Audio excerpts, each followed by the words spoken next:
Assalamu alaikum kammo ko ñantanora kadi BOULUNDALA radio di television ngi am mom del seno leti wamom kabajo ak balaade ti jaat Suleiman Badji yo wabajo mi wayna mi wo regi wami ko fati di wabajo mi balaade ti jaat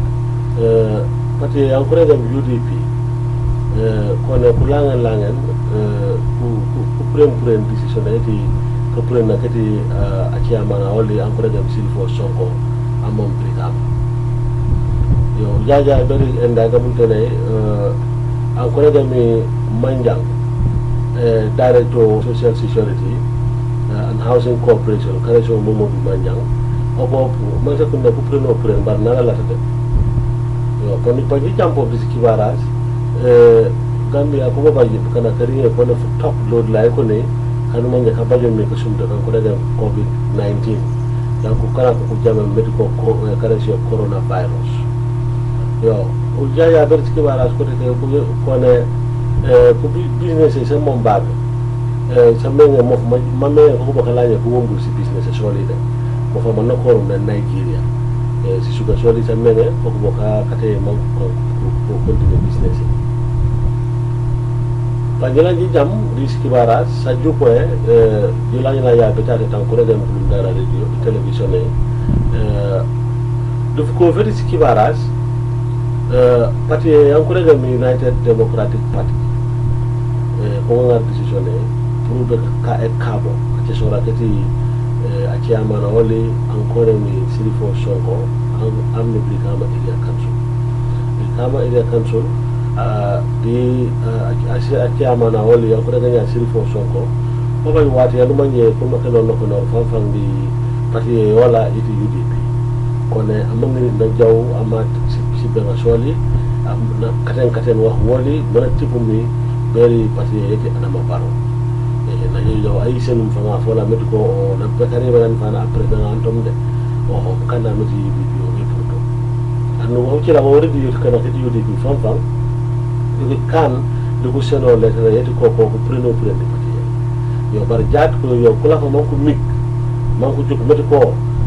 rimut tan temmenya ku jike mano sene ko na ku yanfu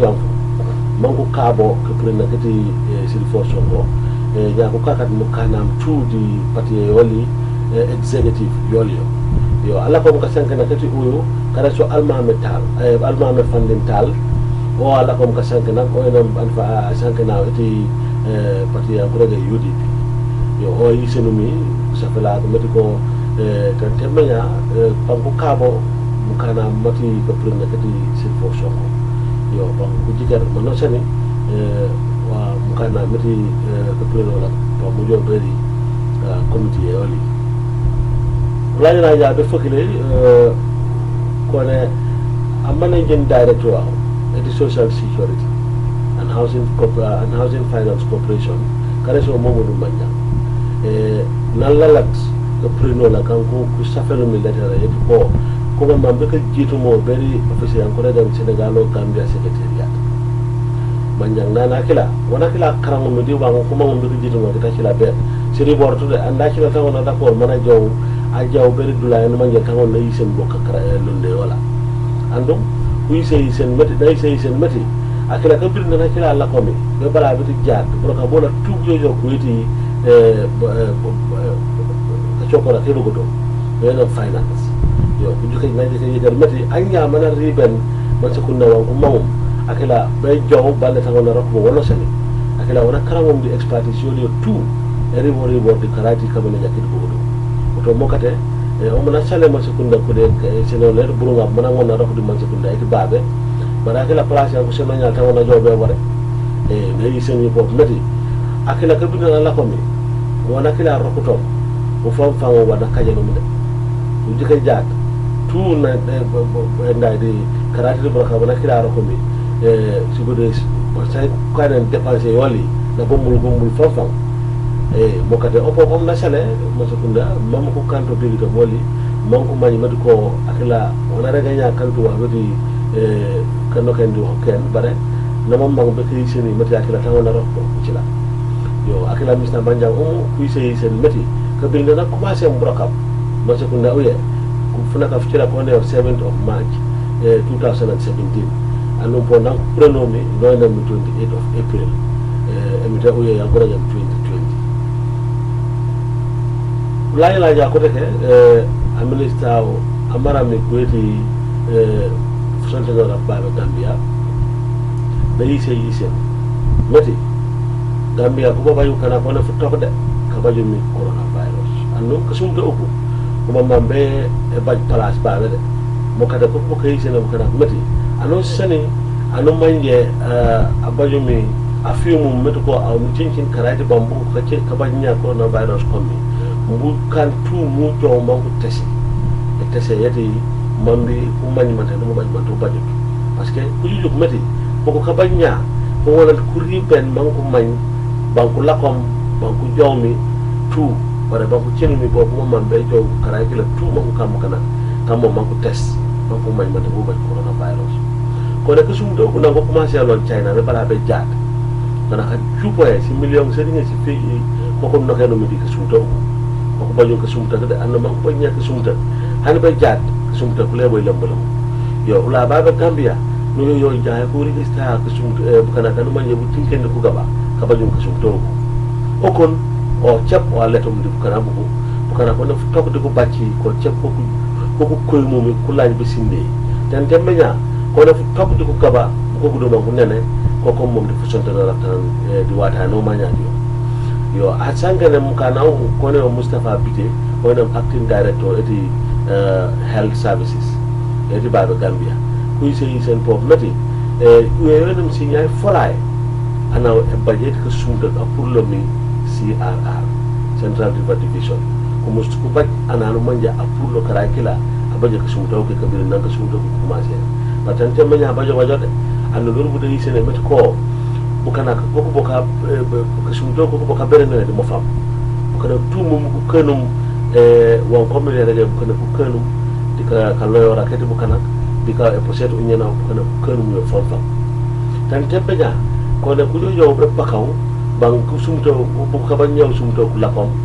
manko kamme test ete bukana ko ri ne bukan ko ne skema tok bukan ko ne bukan ko gaba dibutinken ko yo ko pajemi kan ko ne butinken ko gaba tutu Gambia ko pajemi tan tembenya kan ko ne stemi si feji di butinken ko ku jomi tru enda test yan ko ganya yedi ko quarantine bara Senegal kan manje ko ngomeno ula Gambia ha ko mukana mo ni mukala kala de ko yo ko baju wi kon di mukana ko ne tok di ku baci ko ku chatumi di mukana oto ujike raja udah di Senegal lo fora ko fande ando mukana mamom Senegal mukala kala berada met ko kasum da bu baji ko wajab bu fande mukade director eti health day say sen meti kana ko kanu kasum da ko de kasum da ko ka baje ko sembe ba fam yo asanka na eti police ba Gambia an ko daga police piaro kareso ASP Lamin Jai ko na ise meti ko sosof bukana kan ku sobi meti ko kutu mi essentiel di nawe de andum ko ana bukana ko regi meti ko ngai ro kay amode jow bere karati isuko yan ko daga sabeto tuba karati tab fatoto burunga beti fatoto man ku jow ko bayni me motay ko someyo du me motay me tebe tul endai jup essentiel jup anu ko may motay essentiel kila ko nomu tu yot du essentiel yo na ko sofo ma drive out di ku yisen ko med ko lan ko sof ko ka ketin nawe kamene kan manje ko nampor mi de mu kana o yo ko bo be jaat hambe jaat ko bo ka ngese akimi ko feti de ku do ojo an be jaat ni sa fu banot ku yisen mati bu kana kana di passer ko la e de ko de e jomutu ko fereng ko la e foko jata ndela la ya pe piyo ando ku yisen mati hani bansal ko bo du galam ci la de e yo kan galase e no meli yo kala kolya dum kana fam parce que courant elio courant e jum mo kate basse ko supply courant e bansal bu gala gore anu manje ko fam ko manje ko te kala no panjari so kala no ma ku ise tata ko meti sambun san mange sapaje sembe so si pure de suke yan kula gami kiyang ma sembe su yan manje de go lower river division ku ise meti samna usu de karambak si purlo bara de kala kede anu si purlo de man si jow si komen gadine yan manje te suke si kasar bo fam de anu wasi kajan bo ko ne wa jupo si kajan bo mulu ka medu kana ala kon kay sina kiti kasan kana oke kara so adama cham ko ne village development committee yeti kiyang ma sembe ne ise meti gadine u yonu jikaranya community wenda yeti suketi kiyang ma sembe ko ko cilum gadine u de bara karambe de mi kara si action aid ko ko rameni gadine u ba nya si wili ko seni manku wala ku jumen gadine u anu VDC ko maram gadine suge ba prouver fokay samnas bara ko ngona de kata mano sene bara ko ngona fok samnas mo kane ko kay sene ko kana medo ko framen ofu kuma ma anu sene ngona marambe ni waf da rambe parce que ku seka tan ko nya ko gagal bangadine tuye kanyo anu woro sene wala ko ron pop tu kanyo mo kade ko e lol kada kanu manye kam mango mi ko ramena ketim kana ka galam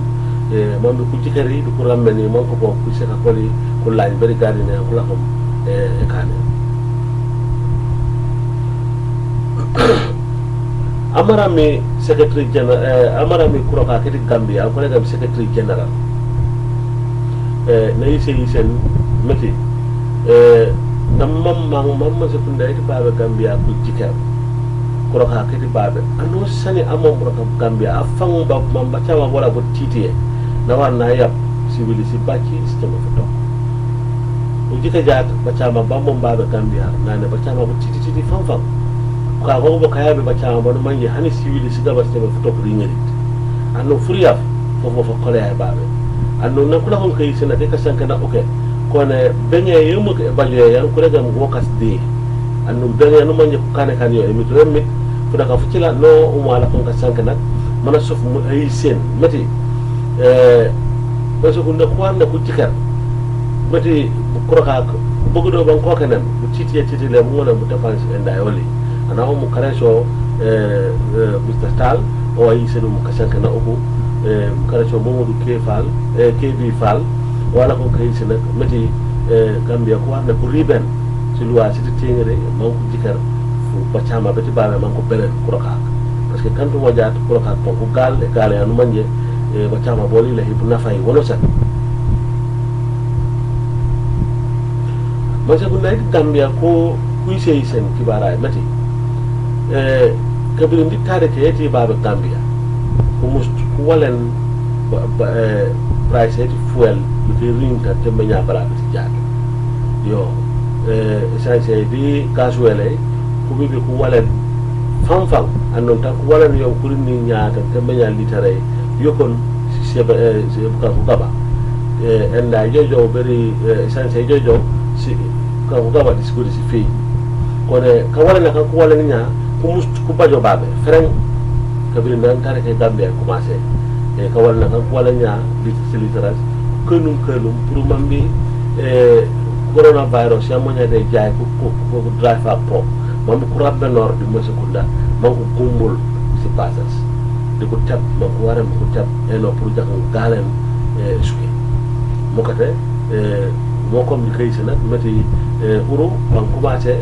essentiel ka gumbula ko le commencé ka bi april le bajo ko na tan sama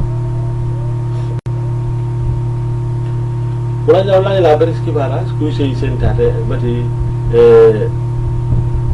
ku sapela kete sikki baras kete dunia ni sey mati ko fona ka foli ku manga be kay sen kana mati fona ka ko fe yo ku sen mo fa mati dunia ka fa dunia yamo ke ya kula da UN mati ngareti sikki baras di kariba na kete ngareti sikki baras kuma mambe kay sen mate bukana ka chete mi di kibaras jupo bukana kan ko tete mi di kibaras ko jupo wato kuma mambe kay sen dunia mate mo ngara tete kibaras bukan kanu manje ka jawlo be ka benen freedom mate bukana di bofa parce parce que waxu ke wo bajo anaw yo yof kedi skibaras ko wara pour no ho kala bi tengere mangum kana ko cila kam mom de kale ko kat wala li ko jitu no ben ci luwas wala ko jika jikar meti pinci enda yoli yanko mom de kariba na yanko mom di kariba na kati freedom yoli to dag meti ko boka kale fam de andum bukala boli ube kuma mambu stop banja kuma man to be kay sen meti mata kunna tout ça mom babe dunia ko bo karam meneri di futti ka fati ka sumta kan ko daga nya coronavirus parce que ko kila ko mom di kay sen kana ko kila ko mom pop di ka faske na kati sikibara tam kana ko yi sen mi be bare bu kana pro ko kat wa mata kunna ko mawto man ka sumta ko ci ko fasol be kana mo kane ko bo yi sen di benga wali ya ko kanumi ana umu kareso Mr. Lamin Jahate o enam anya fakira wali program manager wali o yisenumi mati freedom eti ku ngara eti sikibara suwa fo manje wam kada tu ko warne ko ti ko tu jawo kana ko kano haja ko tawam kana le ko manje ko la ya ber sikibara ko tete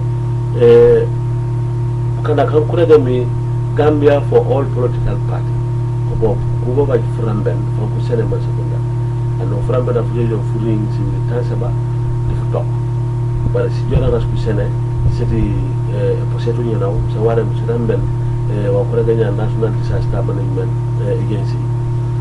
probes chabe to bukana da posetu nyanaw wali di ka chokora ba kambe ta ko baji ko sumta ke coronavirus ko ko ise sen madi yoni da wali o to ka bi nam futi ka fu kuma sen be bara be jaat ko ko kanya se wa fa kam man ko bo kanya na ko li kuramben kuti de kana pour ban ko na kuti ken ko su do ko ale fa na oli wala ko kay sen kare so braman din jaite o da sankan di gulay oli ya kula office oli mo ko isen mati kati kana kati futi ka o fu kanta anon kon ata ka jitumde ko ko bu gani ale la ko ko bi no mo kada kuma man be kay sen a director eti national disaster management agency an kure ga sana da haba meti ko kuma man be kai sen kan yana kwale da annon kuma man be law bukana tu man kuriban man bukana ko mom di kan kitu makati ka chokora kati coronavirus parce que chenche ula tu karamela kwale la mo kate benga uyo ko kai sen meti bukana tu ko ko do bukana o andani fana o an kure ga mi Mr. Bakari Bunya Dabo akimi furunga fiti Gambia for all parties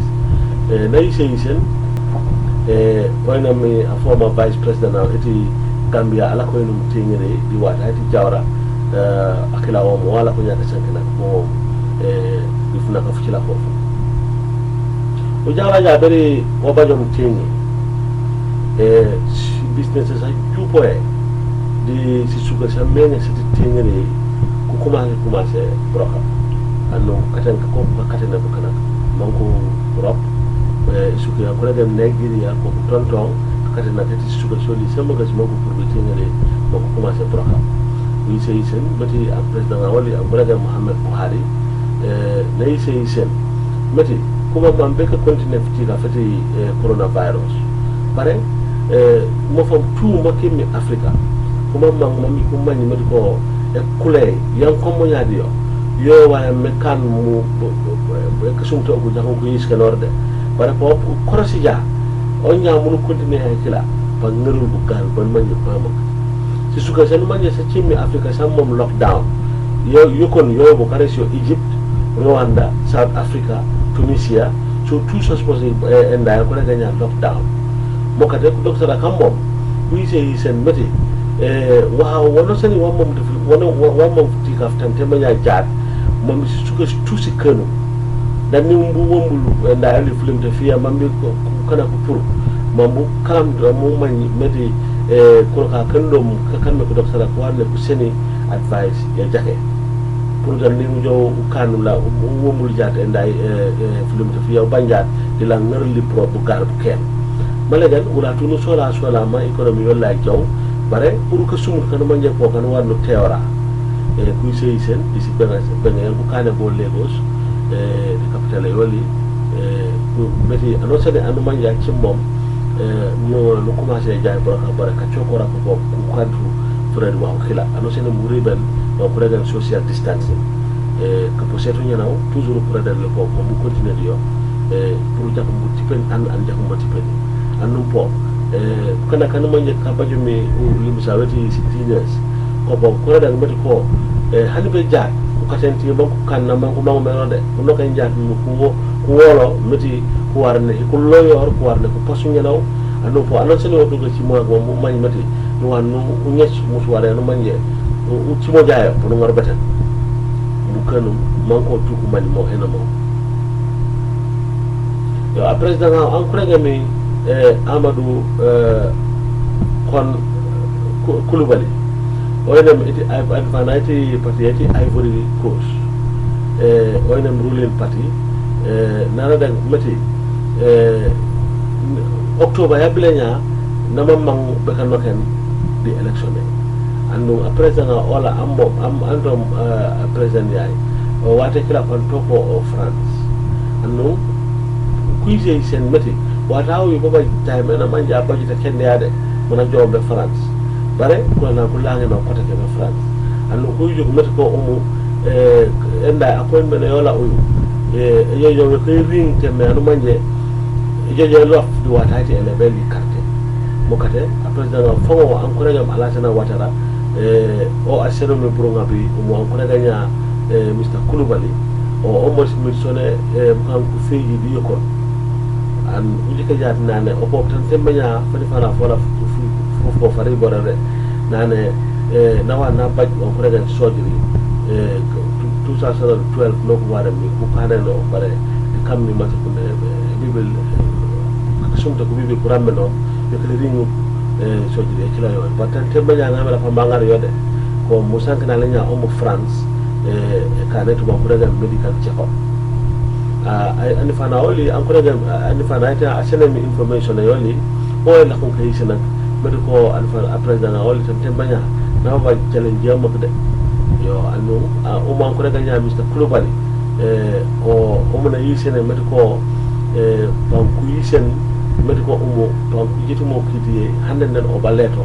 man ku yisen medi baba wana wa ko bano ya ko banno ke no baba dandi October presidential election yoli heri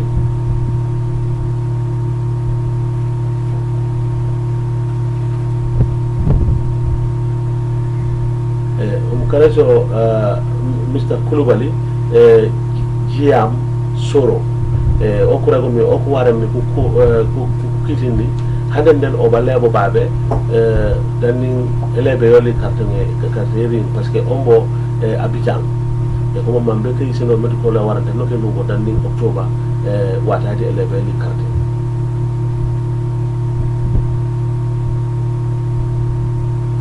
uji ka jaat pop mo fa mo programme Libya Liberia ko kay sene wa baye body parade après président oli ko ne ko mo kay sen meti après président oli en programme George Waya